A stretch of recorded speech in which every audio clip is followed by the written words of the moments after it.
கர்த்தரும் உன்னதமான ஆண்டவர் இயேசு கிறிஸ்துவின் நாமத்தினாலே அவருக்கும் அன்பின் வாழ்த்துக்கள். தேவன் தாமே ஒருவரையும் இன்னும் மகிமையாய் ஆசீர்வதித்து மேன்மைப்படுத்துவாராக. இந்த நாளுக்குரிய தியான வசனம் புலம்பல் 4வது அதிகாரம் 22வது வசனம். சீயோன் குமாரத்தியே, உன் அக்கிரமத்துக்கு வரும் தண்டனை தீர்ந்தது என்று ஆண்டவருடைய வார்த்தை அங்கே சொல்லுவதை நாம் கவனித்து அங்கே பார்க்க முடிகிறது.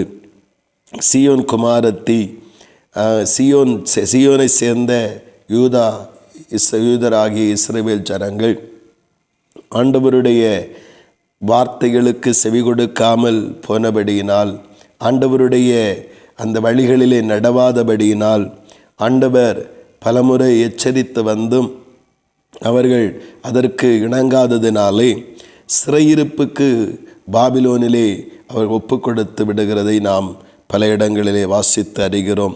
அந்த நேரத்தில் அந்த சிறையிருப்புக்குள் ஆக்கப்பட்டிருக்கிற ஜனங்கள் தங்களுடைய வழிகளையும் வாழ்வையும் நேராக்கின பொழுது, கர்த்தருடைய அந்த எச்சரிப்பின் உணர்த்துதலின் சத்தத்தை கேட்டு தங்கள் வழிகளை நேராக்கின பொழுது, தங்கள் வாழ்வை சீராக்கின பொழுது, கர்த்தர் அவர்களுடைய அடிமைத்தனத்தினுடைய நுகத்திலிருந்து அவர்களை விடுவித்து மறுபடியுமாக தம்மண்டை சேர்த்து ஆசீர்வதிக்கிறதை நம்முடைய வேதம் நமக்கு சொல்லுகிறது.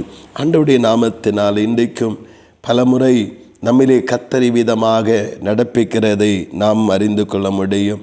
நாம் தேவ வசனத்திற்கு கீழ்ப்படியாமல் அல்லது இணங்காமல் இருக்கும் பொழுது அது ஏதோ ஒரு கஷ்டமான அல்லது நெருக்கமான சூழ்நிலைகளுக்குள்ளே அகப்படுகிற ஒரு நெருக்கத்தையும் நாம் அனுபவிக்கிறோம். ஆனால் இது தவறு, இது கர்த்தருடைய வார்த்தையை நான் மீறி நடக்கிற செயல் என்று கர்த்தரால் உணர்த்தப்படும் பொழுது அதை விட்டுவிட்டு நம்முடைய வழிகளை நேராக்கும் பொழுது, கர்த்தருடைய நாமத்தினாலே ஆவியானவர் நமக்கும் இப்படித்தான் சொல்லுவார்.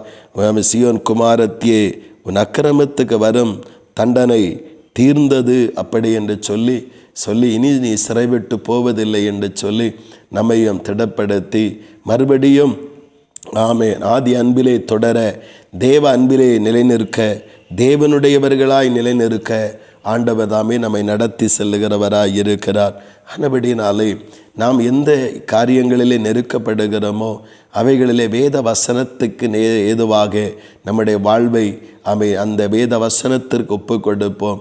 அது நம்முடைய வாழ்வின் சிறையிருப்பின் அனுபவத்தில் இருந்து நம்மை விடுவித்து தேவனுக்குள் விடுதலை பெற்றவர்களாய், தேவனுக்குள் சுகமாய் வாழ்கிற வாழ்க்கை உடையவர்களாய் நம்மை மாற்றுவதற்கு அது போதுமானதாக இருக்கிறது.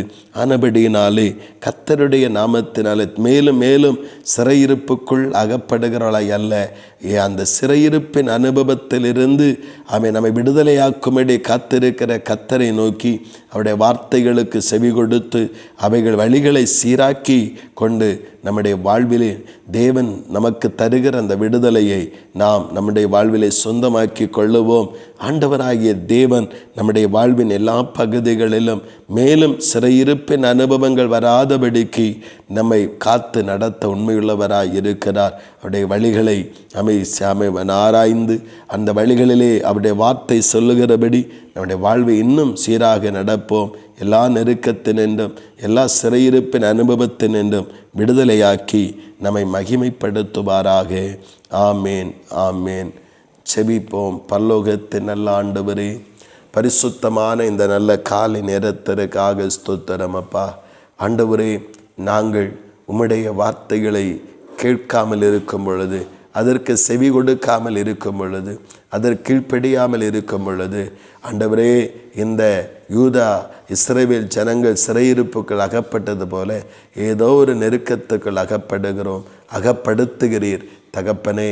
ஆனாலும் இந்த நெருக்கம் எதனால் வந்தது என்று நாங்கள் ஆராய்ந்து மறுபடியும் கர்த்தருக்கு நேராக, அவருடைய வழிகளுக்கு நேராக திரும்பும் பொழுது கர்த்தர் எங்கள் மேல் மனஸ்தாபம் கொண்டு எங்களுக்குண்டான எல்லா நெருக்கத்தினின்றும் சிறையிருப்பில் இருந்தும் விடுவித்து காப்பாற்று சொல்லுகிற தேவனாக கர்த்தர் எங்கள் வாழ்க்கையிலே வெளிப்பட அர்ப்பணிக்கிறோம் ஆண்டவரே. கர்த்தரே நடத்துவீராக. கர்த்தருடைய நாம மகிமைப்பட கர்த்தர் பெரிய காரியங்களை செய்ய வேண்டுமாய் செபிக்கிறோம்.